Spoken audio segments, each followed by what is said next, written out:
This morning, our text is coming from Philippians chapter 1,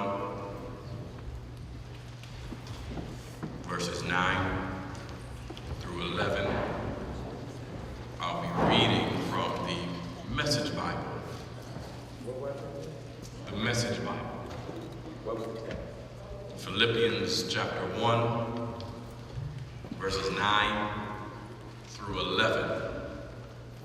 I'll be reading from the Message Bible. Word of God says, "So this is my prayer, that your love will flourish, and that you will not only love much, but love well. Learn to love appropriately. You need to use your head and test your feelings so that your love is sincere and intelligent, not sentimental gush. Live a lover's life, circumspect and exemplary, a life Jesus will be proud of, bountiful in fruits from the soul, making Jesus Christ attractive to all, getting everyone involved in the glory and praise of God." This morning, for your hearing, I'd like to preach to you from this thought with your prayers: growing in love. Growing in love. Now, Paul wrote this letter to the church in Philippi. And it's safe to suspect that Paul had somewhat of a personal relationship. Paul had a connection with the church at Philippi, as the church in Philippi was Paul's first stop in his crusade throughout Europe. The occasion of the letter centers around a man by the name of Epaphroditus. Epaphroditus, who had been sent by the church to give Paul a financial gift while Paul was locked up in Rome under house arrest. The care that this body of believers had for Paul shows us that they loved Paul and that this was a receptive audience. Listen, you cannot preach about loving one another to a people who have not seen what love looks like. We believe Paul had a close relationship with the church in Philippi because in the beginning of Paul's letter, he starts out by saying that every time you cross my mind, I break out in exclamations of thanks and praise to God. He said, even when I'm praying, I'm thanking God for you because of the affection, the love that we have one for another. And you don't get that kind of relationship by being ugly to one another. Is that right? You don't get that kind of relationship by being ugly to someone. How do people feel when they think about you? What do people think about when you come across their mind? What is it that they're praising God for when they're praying concerning you? What are they saying to themselves when your name pops up in their head? Are they rolling their eyes when they see you coming? Are they screening your phone calls when they see your name pop up on the caller ID? Do they get angry when they hear somebody say your name in their presence? Do they get sick even when they smell something that resembles the perfume you wear? Are they annoyed when they see the hairstyle that you decided to wear? Do they run the other way when they see you pull up in the parking lot? Do they act busy when they see you in the same room so that they ain't got to lock eyes with you and worried about saying hello. I wish y'all would today. What do people feel when they look at you? What do people feel when they hear your name? What do people feel when you are around? Are they pleased to think about you, or do they all of a sudden get indisposed so they don't have to pay you any attention? Epaphroditus went to Paul while he was under house arrest in Rome, and he brought him a financial gift. And I submit to you again, church, watch this, that you can give without loving, but if you love, you cannot help but to give. When you love someone, you give. And on that note, when you love someone, you're also able to forgive. Is that right? Forgiving comes because you understand that the mercy that was extended to your brother or sister imitates the love that God has for his church. When while we were yet sinners, the Bible said Christ died for us. While we were still yet in our mess, the Bible says that Christ died for us. While we were still sinning on our way to hell, the Bible says Jesus allowed them to put nails in his hands and ribbons in his feet and a crown of thorns on his head. And the first thing Jesus said was, Father, what? Forgive them, for they know not what they do. If you love someone, you give to them. John 3:16 says, for God so what? Loved the world that he did what? That he gave his only begotten Son. When you love, you give. When you love, you forgive. And Paul says that the church, you started a good thing with this fellowship in the gospel. And rest assured that when you belong to God and you believe in his word, that he who began a good work in you will see it, that it's completed, and will keep you until Jesus himself should return. Paul said, watch this, y'all. He said, you stuck with me when I was locked up in jail. He said, you stuck with me when I was put on trial. You stuck with me when I was beat down and beat up. You stuck with me and you comforted me. Church, listen, the way you know someone loves you is not by the condition that you're in that can help them. It really relies on when you're in a condition when you need help, if they are there to help you, not looking for nothing in return. When somebody loves you, no matter what's happening to you, they're right there for you. No matter what happens, they're right there with you. If you get in trouble, you might as well say we both in trouble, because when someone loves you, they're willing to go through the fire with you.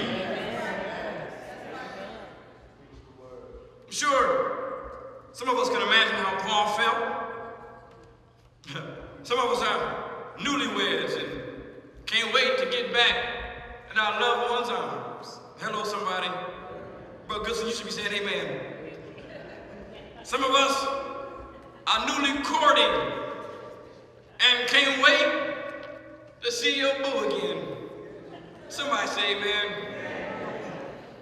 But the church in Philippi had such an affinity for Paul that they made sure that no matter where Paul was, they looked out for Paul and looked after Paul. Amen. We have people in our lives right now who, no matter what we go through in our lives, you know they got your back. Yes. Everybody got somebody when everything, if anything goes bad, anything goes down, you got one person you can call. And you got to be careful when you call them too. Because when you call them, you got to be ready for what they bring. Look, if you get in some kind of trouble, don't call the pastor, because I'm going to have to come as Ulysses that day. Look here, y'all, there's some things I still know how to do. Y'all better help me quick in here. There's some things I still know how to say. I wish y'all was with me, and I still know how to say them. Y'all know some words, y'all. If I needed somebody to get a good blessing out, I might can call somebody. Hello, somebody. I wish y'all was with me in here today. If I need somebody to lay holy hands on somebody, I got some people who will pray before they lay hands on you. I wish y'all was with me here on this morning. Everybody got somebody who they can call when they're in trouble. No matter how bad the situation is, everybody got a ride or die. Everybody got an ace-bone coon. Everybody got a main man. Oh, that's my girl.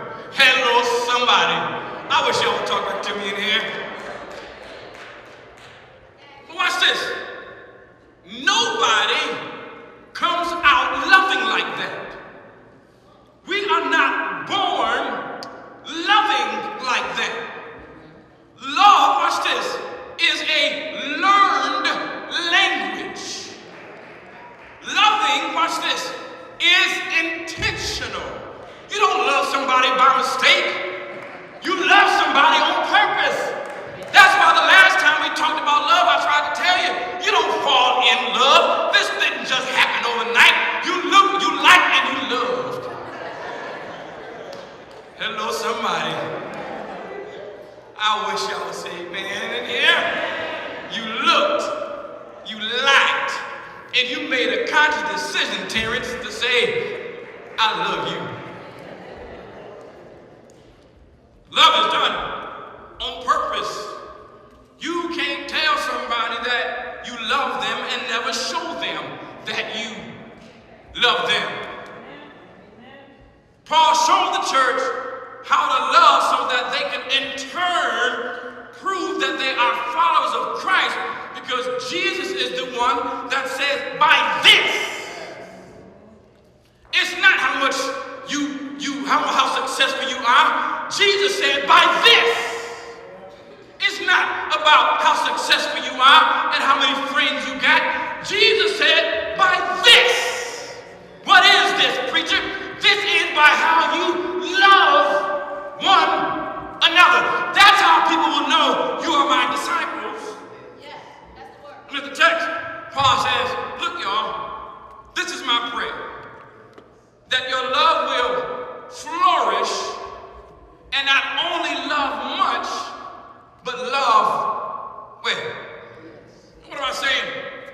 There is a quality of love that Paul is referring to here. There's a quality of love that you can have for somebody or not. There is a quality of love, and a lot of time I have to be the bearer of bad news and tell some people when we go to counseling, you have a low quality love.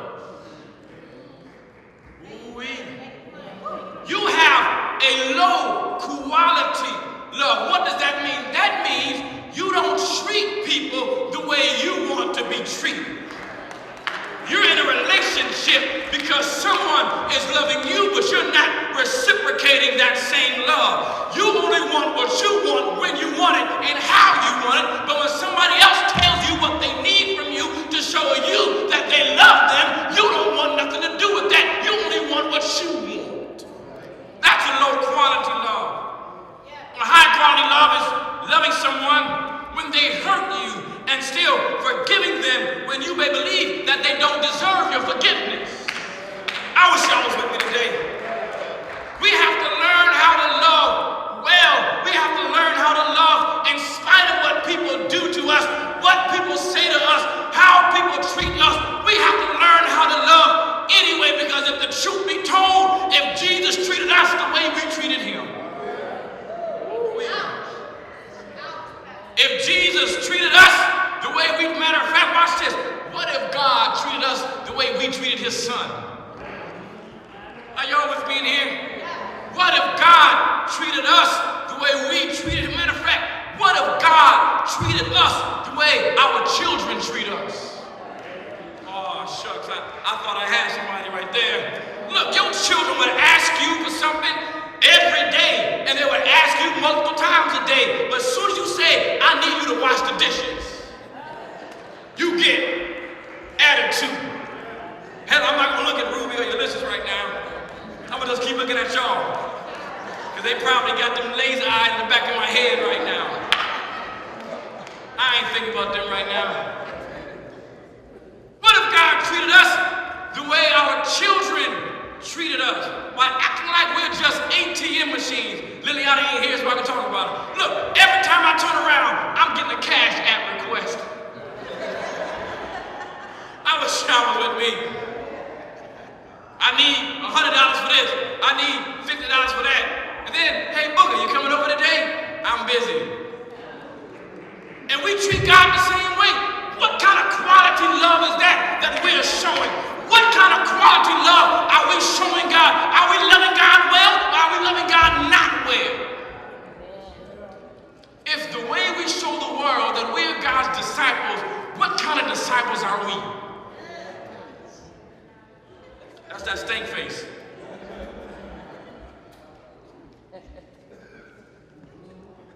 People are often misled about love because they like how someone made them feel. Yes. Y'all say amen. Amen. Because to be truthful, just to be plain, love is not a feeling. Love is not a feeling. But I love him. Pastor, I love her, man. She was there for me. Well, she was there for you, Negro, but what did you do for her? My bad. I wasn't supposed to go there.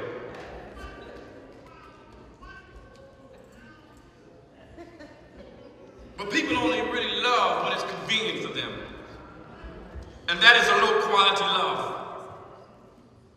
Paul wanted us to engage in love that establishes the depth and breadth of love that one is believed to have for the other when you say you're a follower of Christ. A high quality love is loving someone when they hurt you and forgiving them when you don't believe that they deserve your forgiveness. The Bible says don't just love to love, but use your head and love on purpose, and make sure that your love is sincere and intelligent and not just some sentimental gush. A lot of time people feel so overwhelmed with emotion. You think you're in love, but you're not. You're in infatuation. You ain't in love. You're infatuated with how she looked, with how he looked, with how he dressed, how he hang that suit, how she wear that dress. Hello somebody, how she put them nails on, how she put that hair on. Y'all infatuated with how they look, how they make you feel real good, how she rub your head when you got a headache. You like the way they make you feel. I feel good. I'm overwhelmed with emotion. That is not love, because what happens when the emotion is gone? What happens when you don't have those gushy feelings anymore? Are you still going to be able to love on purpose? Oh no. Now you don't like me no more. You don't love me no more. Now you want to hit the door. I'll tell you something.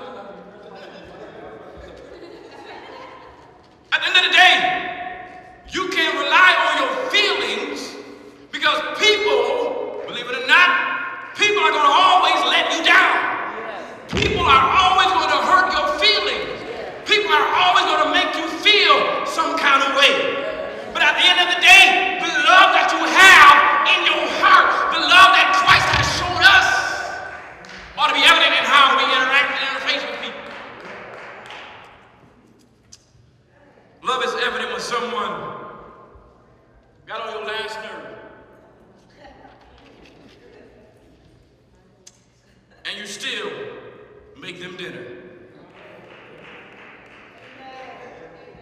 I wish y'all would say amen for real. Love is when your significant other gambled their whole paycheck away and a rent is due. And you still scramble your nickels together and get the rent paid. And you don't throw out the D word.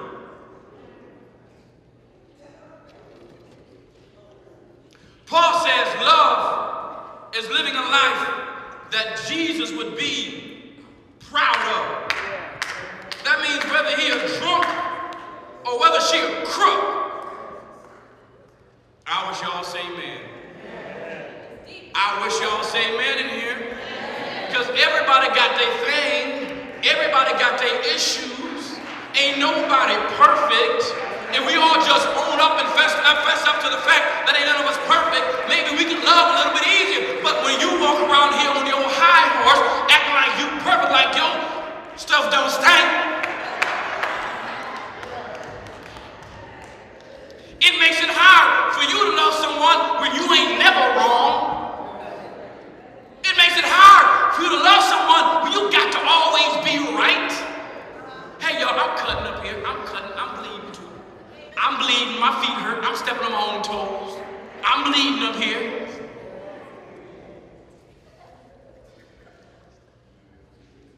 Paul says, live a life that gets everyone involved in glorifying and praising. Can God get glory out of your life by how you love your neighbor? Is God getting glory out of your life when someone treats you bad or treats you wrong or does you wrong? Is God getting glory out of your life? Can God get glory out of your life with how you act when somebody does you wrong? I got a problem, y'all. I don't like to get cut off in traffic. I don't like for people to disrespect me. I don't like for people to talk condescending towards me. I don't like when people don't appreciate me or take me for granted. I don't like when people talk about me behind my back. I don't like when people lie on me and cheat on me. I don't like when people think that I'm stupid or something. I don't like when people try to tell me I ain't never gonna be nothing. I got a problem.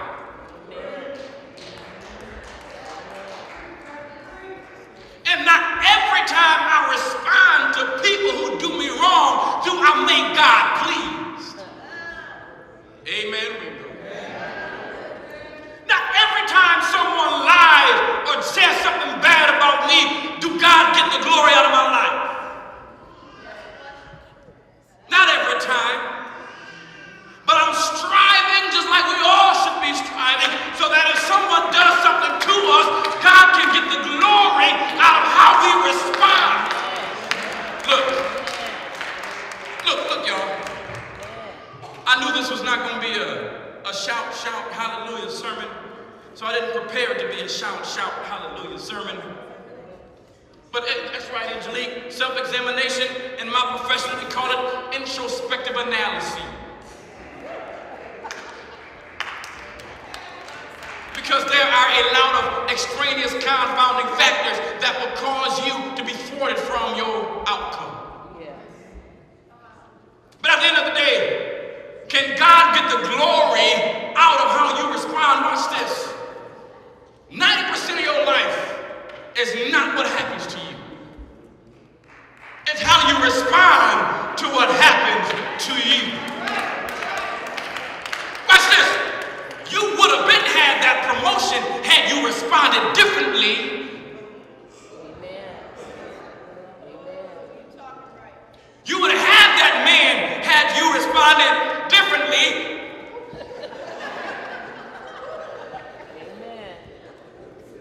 You would have had the woman of your dreams had you responded different. You may not have gotten that ticket had you responded differently. I'm talking about me.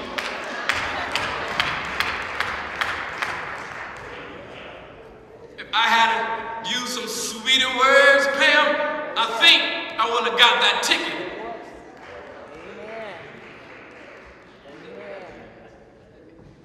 I may have gotten dinner the other day, Deacon Lawrence, if I had been a little sweeter.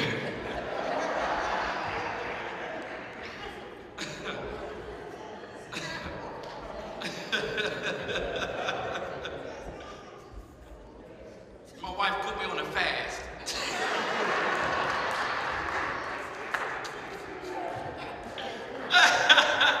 Tell the truth or shame the devil.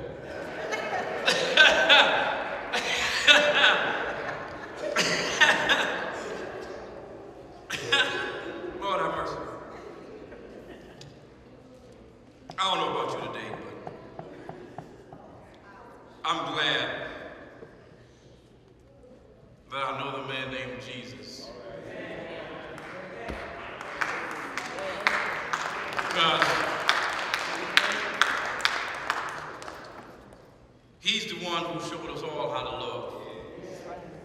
We're talking about a selfless love. A love that is not selfish or expecting anything in return. He did it because he wanted to. We know that Jesus didn't have to do what he did, but he did because he wanted to. And I say this all the time when we're going through marriage counseling and things of that nature. You don't grow apart. You said you love the person that you intend to marry. You don't grow apart 15, 20 years into the marriage. You don't grow apart 5, 10, 30 years into the relationship. You still love that person, but watch this. You've grown more selfish. Look, y'all. When you first meet someone, you all excited, overwhelmed, emotional, they make you feel good. You all happy because you found somebody that you think is going to be your soulmate. You done found somebody who you think is going to be the perfect mate for the rest of your life. You got a life partner and find out that 5 years in, they got some habits.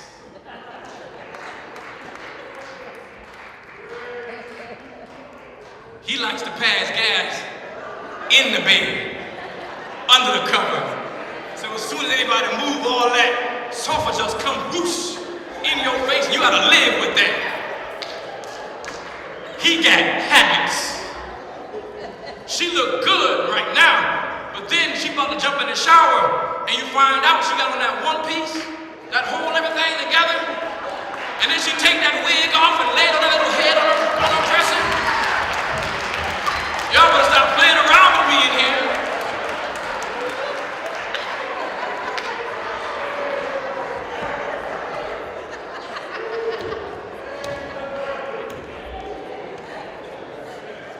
I go to the hospital sometime, I don't recognize some of y'all.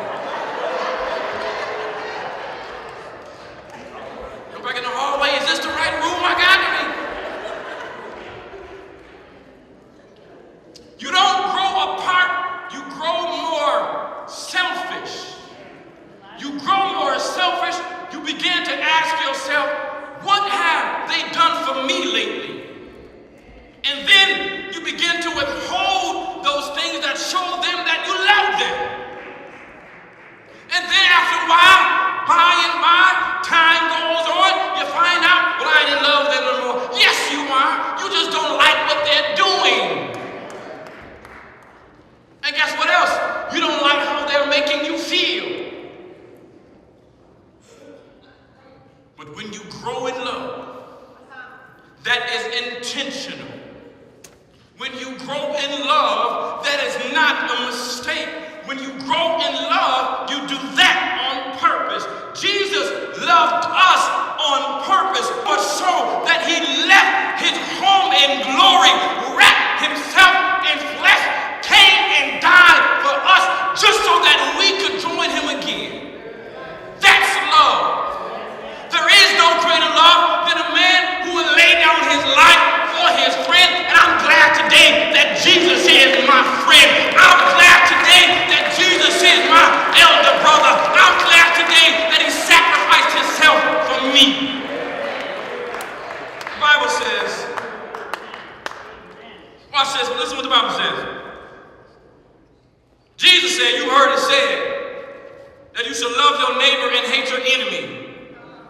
Jesus said, but I say unto you, love your enemies and pray for those who persecute you, so that you may be the sons of your Father who is in heaven.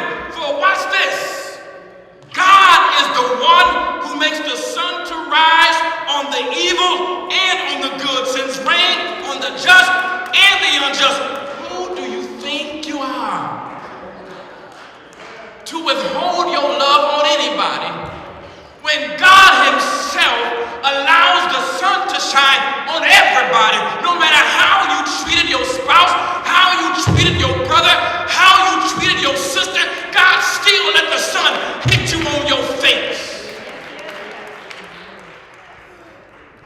then Jesus said, watch this, if you love those who love you, what reward do you have?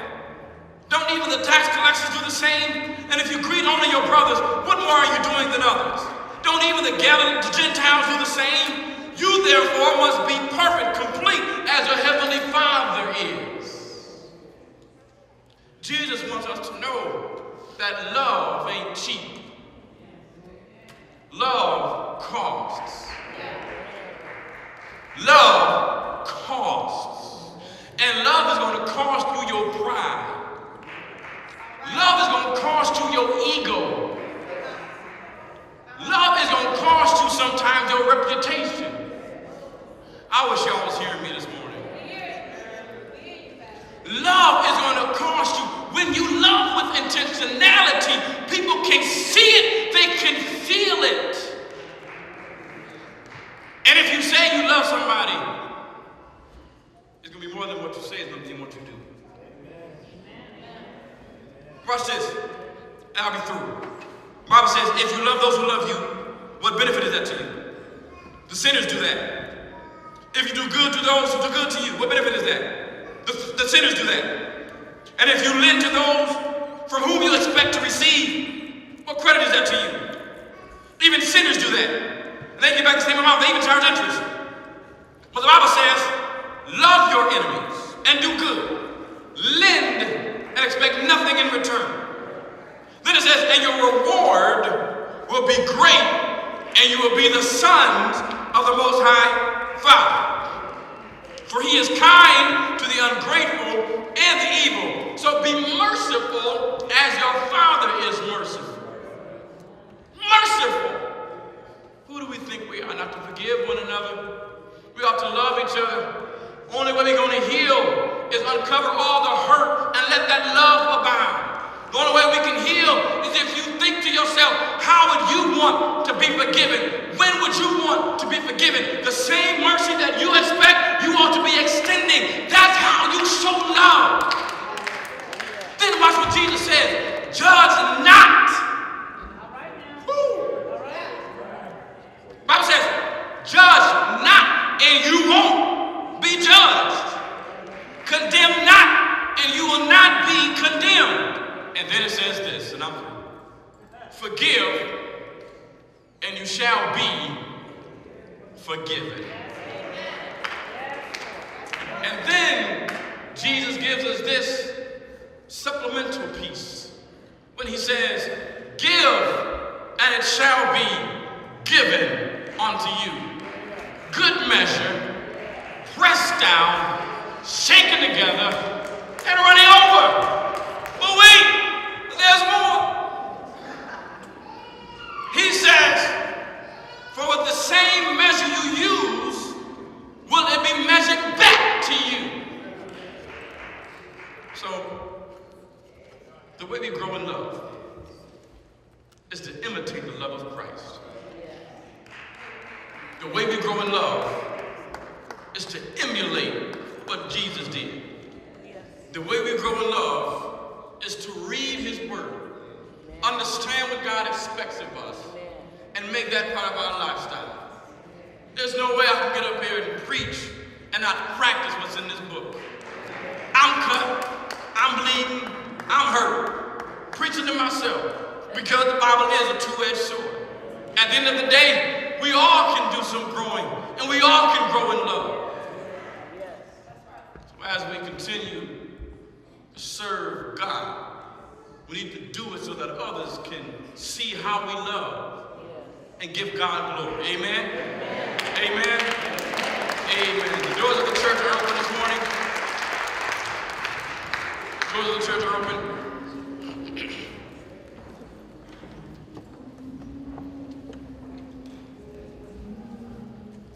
God loved you, so he sent his son for you.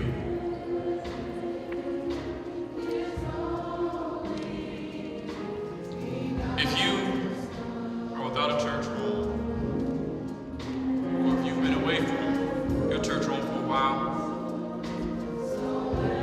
and you want to be reinstated, now is the time for you to come not procrastinate, because procrastination is the trick of the devil. All he wants you to do is wait. I got tomorrow. I'll do it next week. I'll do it next month. In the meantime, he's destroying your life.